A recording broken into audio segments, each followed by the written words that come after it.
হরিদাস যখন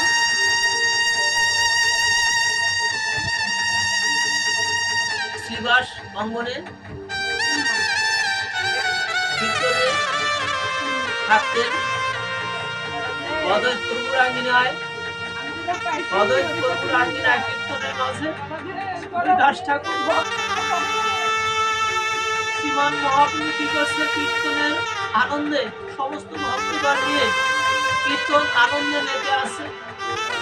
ভাগবত মহাপ্রভু কীর্তন আনন্দের ভিতর কি করছে, যখন হরিনাম সংকীর্তন হচ্ছে এই কীর্তনের মাঝে মহাপ্রভু তার এই অঙ্গকান্তিটা গড়া করে দিয়ে সে সমস্ত অঙ্গে ভক্তদের চরণের ধুলি অঙ্গে মাখিয়ে তার অঙ্গে মাখাচ্ছে, হৃদয় গড়া করে যাচ্ছে আমার শ্রীমান মহাপ্রভু।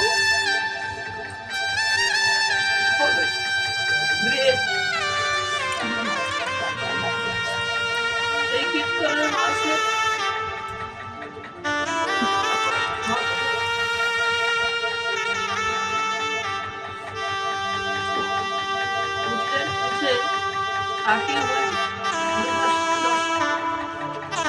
হরিদাসকে দেখে হরিদাসের চোখে চোখ পড়ে গেল মহাপ্রভু।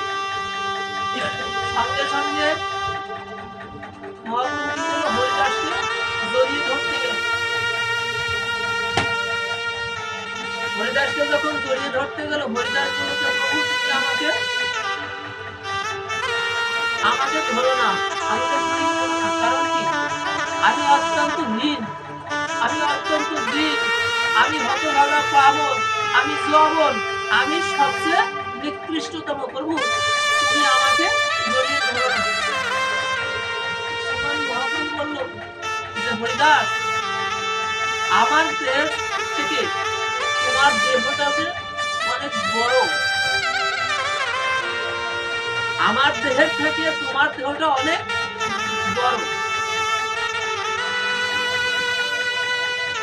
আমি তোমাকে স্পর্শ করে, আমি তোমাকে বক্ষে জড়িয়ে ধরে আমার এই পাষাণ দেহকে, আমার এই কঠিন দেহকে আমি কোমল করতে চাচ্ছি। আমার পাষাণ দেহকে তোমার দেহের অঙ্গ স্পর্শ করে আমি গ্রহণ করতে চাচ্ছি। আমার দেহ থেকে তোমার দেহ বড়, এই কথাটা বলে প্রভু বলল যে তার প্রমাণটা তুমি দেখো। সাথে সাথে মহাপ্রভু তার কৃষ্ণ দেশটা হরিদাসকে দেখালো।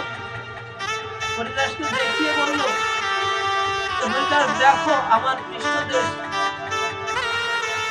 হরিদাস দর্শন করলো মহাপ্রভু কৃষ্ণ দেশে বেত্রাঘাতের চিহ্ন রয়ে গেছে, বেত্রাঘাতের চিহ্ন রয়ে গেছে। হরিদাস যেদিন তোমার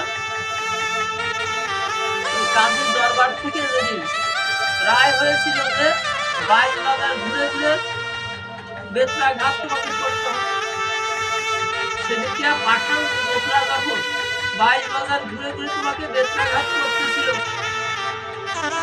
আমি সহ্য করতে না পেরে সেদিন আমি সুদর্শন চক্রকে হাতে নিয়ে আমি তোমার নিকট এসেছিলাম।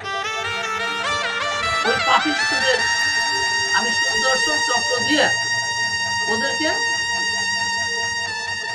উচিত শিক্ষা দিয়ে দিব। সঙ্গে সঙ্গে তুমি কি করেছিলে, সঙ্গে সঙ্গে তুমি বারবার করে ওই পাঠান যুবকদের জন্য, ওই পাপিষ্ঠদের জন্য তুমি বারবার আমার কাছে ক্ষমা চেয়েছিলে। প্রভু তুমি ওদেরকে ক্ষমা করে দাও,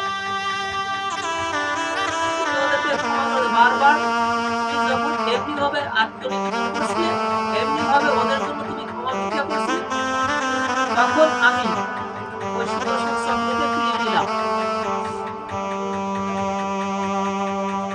কিন্তু যখন ওই পাঠান যুবকরা তোমার অঙ্গে বেত্রাঘাত করে যত জোরে করে, ততবার তুমি কি করো, ওদের ততবার তুমি কি করো, মহানন্দে তুমি হরিনাম করো। ওরা যতই আঘাত করে তুমি ততই উচ্চ স্বরে আরো হরিনাম করতেছিলি, তখন আমি কি করেছিলাম, তোমার এই অবস্থা দর্শন করে আমি সমস্ত ওই বেত্রাঘাতগুলি আমার এই পৃষ্ঠদেশে আমি ধারণ করেছিলাম। দেখো তুমি আমার পৃষ্ঠদেশে এই সমস্ত বেত্রাঘাতের দাগ আজও রয়ে গেছে।